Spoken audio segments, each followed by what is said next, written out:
Hi everyone and welcome to my review of Nicolas Winding Refns' second film, Bleeder. So Bleeder's the kind of film that I was pretty nervous about watching before I watched it because, at this point when I watched this, I'd watched all of Nicolas Winding Refns' films and this was the last one I could get. Because it is quite rare, to be honest, actually.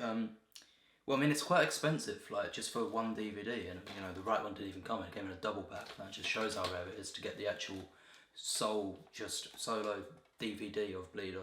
It's not on Blu-ray, so and yeah, it's got a 38% rating on Rotten Tomatoes. It's only 3 critics, so there's 2 disliked it, I think, and 1 liked it, something like that. So yeah, I didn't really know what to expect at all from this. I'd heard some people say it was really good, but just when it was on lists and stuff, it was mostly placed near the bottom because I looked at a lot of rankings of Nicolas Winding Refns films, and for the most part it was placed near the bottom of the list. They kind of said it wasn't really anything special. There was one list to put at number 2, so I thought, oh, okay, a bit intriguing. And there was a lot of people on Letterboxd as well. If you don't know what that is, that's basically like a sort of social media for film buffs, in where you put all the films you watched onto your diary. You can post reviews, you can make lists, follow people, all of that type of stuff. On that, it's got a pretty good overall score from the users on Letterboxd, and a lot of people said it's really relatable. Mads Mikkelsen's character is really relatable and everything. So I didn't really know at all what to expect. All I knew that was I don't really know what it's going to be like, but it's a Nicolas Winding Refn film, and I'm a fan of Nicolas Winding Refn. Then I watched it, and absolutely brilliant, and one of my favourite Nicolas Winding Refn films. So Bleeder's kind of an ensemble piece, basically each character kind of has their own storyline, but it deals with crime, film watching, which is, quite a thing that's barely even touched on in films, and relationships, so relationship struggles, and also starting a new relationship, and, going through that experience for the first time. So the characters are kind of hang about together quite a lot, which you'll see reoccurring quite a lot in the film. They basically kind of watch exploitation films together quite a lot, they go about on the streets, go in the shops and stuff. So the characters are Lenny, played by Mads Mikkelsen, Leo, played by Kim Bodnia, Louis, played by Levino Jensen, I'm not sure if I'm pronouncing that right, and Kitjo, who's played by Zlatko Buric. So 3 of those characters were also in Pusher. I'm not sure if the other guy, Louis, was in Pusher or not. But yeah, so definitely the 3 of them reprise their roles from Pusher. And you also have other characters. There's a romance involved in one of the characters, Mads Mikkelsen's character. So out of those 4, basically 2 of them kind of lead more of a normal life. They work in the video store and they just want to kind of lead a normal life. But Leo and Louis, they're both kind of more involved in crime. So let's go through some of the performances. So Mads Mikkelsen's character is basically a cinephile who watches loads of films a week, and he's so relatable. You see sometimes him just basically at night time in his room watching videos, just watching one film after another. That's rarely ever shown in films. It's something that I've always wanted to see in a film, and it's shown in this film. And it's just, it's really great to watch. Mads Mikkelsen, again, just giving a great performance. So he starts a romance with this person called Lee, or Leah, I can't remember exactly. She's played by Liv Korfixen, who I think actually is Nicolas Winding Refn's wife now. Brilliant performance by both of them. It's great to just see those realistic conversations of when they, when they're talking to each other, and she's more of a book fan, he's more of a film fan. And as well, basically, I think it's a food shop that she works in. I think it might be like a fish and chip shop. And he kind of looks in the window every now and then he actually goes in there and starts talking to her. And it starts off awkward and then gets less awkward as the film progresses, just like real life. And then you've got Leo, played by Kim Bodnia, who played Frank in Pusher. Much better performance in this film for me. He's basically having to deal with the struggle of his wife now, or his girlfriend, I think it is, being pregnant. He doesn't really deal with that in a great way, and that creates quite a bit of tension in the film. So yeah, as I said just a minute ago, absolutely brilliant performance by Kim Bodnia in this. He really stepped up his game from Pusher. I think it's just as well, better in character, and a lot more human than Pusher. I suppose he was human in Pusher, but the second half of Pusher became really bland because he was kind of dealing with a lot more struggles, and it just wasn't pulled off well. There's a difference between a character becoming depressed and then just boring, and I think in the second half of Pusher it just became boring. It wasn't handled great at all. But in Bleeder, he nails the performance, and it's a great written character. And yeah, his girlfriend in this, who's pregnant, gives a really good performance as well. I think she's played by, how you pronounce it, it's Rick Louise Anderson. Hopefully I'm pronouncing that right. She gives a really good performance as well, and quite, she's a character you kind of feel a bit of sympathy for. She does it really well. And then you've got, you know, Zlatko Burek's character, Kit Joe, who's quite a minor role, but he does appear with the other three guys in it and watches films with them.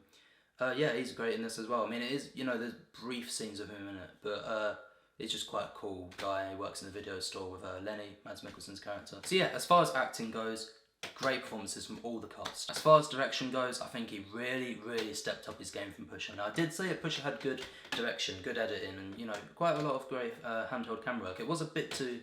I mean, I did say that there was a lot of choppy editing, which made the style, you know, have it quite a unique style to the film, but sometimes it was a bit too much. Like, I think in kind of some of the opening scenes, it was just like every couple of seconds, like cut, cut, cut. And it was almost like when I film some muckabout films sometimes with people, and we just think, oh, we're not going to redo the whole scene, it's just a muckabout film, let's just cut there and we'll keep going. It was almost like that. It was almost like just calm it down a bit with the cuts. But as the film that's something that I would say got kind of a bit better as the film progressed, the direction in Pusher, that is. But in this, it's basically just brilliant throughout the whole film. There's a lot less handheld style camera work, it's more kind of static shots, which are really well done in this. There is still some handheld camera work, and it's done a lot better in this for me. There's one of the shots near the beginning where it goes around the whole, most of the video store, and it kind of, it's like to classical music and that, and it's done brilliantly. Also, the opening titles in this film, the way they're edited, again, Nicolas Winding Refns just has great opening titles. He clearly knows, right, I want to get people in the mood for their films, you know. I don't want to just have... I mean, there's some films where it works well when it's just kind of basic text on a black background. But in terms of what he's going for, most of his films, quite energetic films, he needs great opening titles, and he does. He does that in pretty much all of his films, apart from maybe Valhalla Rising, from what I can remember. Yeah, and maybe Only God Forgives as well, I can't quite remember that. But yeah, so, I mean, great opening titles. It's almost like, yeah, so basically they're walking along and then the name appears each character. Just really well done, to great music as well. The only thing that I would say that's pretty bad for me, well, not bad, just kind of a bit annoying for the editing wise, was there's kind of quite a lot of use of red fades. Like, if some scenes, like, I think it maybe about 5 or 6 times throughout the film, maybe a little bit more.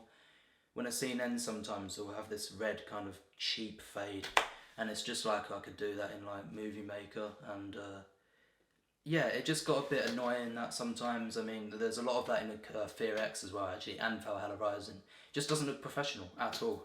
Kind of takes you out of the film a tiny bit. But I mean, as the film progressed, you know what, I just kind of got used to it, and it wasn't a big flaw. It was just a little, okay, just shouldn't have been in there. So now I'm going to get to the violence. So Nicolas Winding Refn, of course, he's known for quite violent scenes. You know, most of his films, if not all of them, have some sort of violence in them. Maybe not Fear X, but yeah, so it's quite controversial sometimes, but I personally think most of his violence is handled really well. I think a lot of it's mostly meaningful or entertaining. There's maybe 1 or 2 of his films where the violence is a bit too much and a bit just pretentious and exploitive, really. But yeah, in this there is quite a few maybe 2 or 3 violent scenes, and let me just say, towards the end, now it is very violent towards the end, and there's some creative stuff that, I mean, I thought, you know, I sometimes think to myself, right, okay, if I had to make the most violent scene possible, and you know, call me weird for thinking about this, but if I had to make the most violent scene possible, what would I do? And some of my ideas sometimes wouldn't even touch how creative the violence is in this, but it's not in a, like, just let's get something completely out of the ordinary violent out there. It is very realistic, and you know, you could believe after you see it, if someone was that horrible, that's what they could do to someone. And yeah, so yeah, very, very shocking, very impactful, very violent, very creative, very disturbing, but also it's done really well. And even though it's really over the top in terms of the idea, it's handled realistically, and I think that's what was the key thing. It was handled in the tone of the film. It didn't break tone, really. So yeah, basically the acting's great, the direction's really good, a big step up from Pusher. I mean, throughout this whole film, I was just having a really good time. Like, I was just loving these characters. I loved seeing Mads Mikkelsen and all the other characters go about their lives, and you know, Mads Mikkelsen with his film watching and everything, and you know, I think it was like 10 to 12 films a week, I think he said, which is basically what I do as well. So yeah, it was just really relatable character. Kim Bodnia was great in this, and a big step up from Pusher. I think he was good in Pusher, but he was just really, really good in this. And the other characters, Zlatko Buick was good, you know. Liv Corfixon, she gave a really good performance as well. So did the girlfriend of Leo. So, I mean, overall, just, yeah, acting's great, direction's great, characters are brilliant, the editing's really good for the most part. And again, it kind of has that sense of realism like Pusher. Even when they're going into the shops and that, there's some really intense moments. I'm not going to spoil any of it. But yeah, I mean, as well, just seeing them watching the exploitation films, sometimes it's funny, sometimes it's intense from some of their conversations. Yeah, I mean, you just really need to see this film for yourself. It's great. It's absolutely brilliant. There's very little to flaw. In terms of other flaws, one or two bits near the beginning where the script wasn't great. Just literally one or two tiny bits. But for the most part, it's impactful, it's emotional. There's some things that you can't believe they're going on. There's some really like, oh no, why did they do that? Why did this happen? Like, as in a good way, like, oh, you really engaged in the film. And again, like Pusher, it does a great job of exposing certain neighbourhoods in Copenhagen, exposing a lot of that crime underworld. I love films that do that, and I love films that do it realistically. There's a lot of similarities between Danish and British films, actually, I've noticed.